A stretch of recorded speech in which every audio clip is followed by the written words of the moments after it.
օգոստոսի 8-ից հետո Արագածոտնի մարզում եւ վստահ եմ ոչ միայն մեր մարզում, նաեւ մնացած մարզերում, նաեւ Երևան քաղաքում ուղղակի ես մարզի հաշվետվությունները գիտեմ, դրա համար մարզի անունից շատ ավելի վստահ կարող եմ ասել, Արագածոտնի մարզում հողերի նկատմամբ հետաքրքրվածությունը, մեր դրսից մեր հայրենակիցների հետաքրքրվածությունը բիզնեսի նկատմամբ Հայաստանում մեծ ծավալների ներդրում անելու,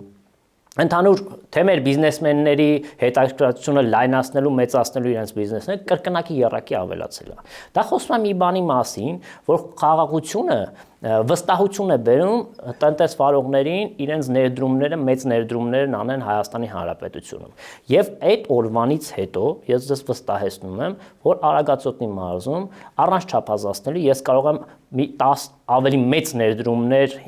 նշել, որ օգոստոսի 8-ից հետո նոր ներդրումները որոշել են, որ պետք է անեն, եւ ես վստահ եմ, որ իրենց որոշման հիմքում հիմնականում օգոստոսի 8-ի հայտարարությունն է եղել եւ խաղաղության օրակարգը դա այն օրակարգն է, որը որ մեր ժողովուրդն է թելադրել մեզ։ Երբեմն թվում է, որ ասելով, որ խաղաղությունը կեղծ է կամ փորձելով տարբեր վատ ձևով ներկայացնել հնարավոր է ժողովրդին խաբել,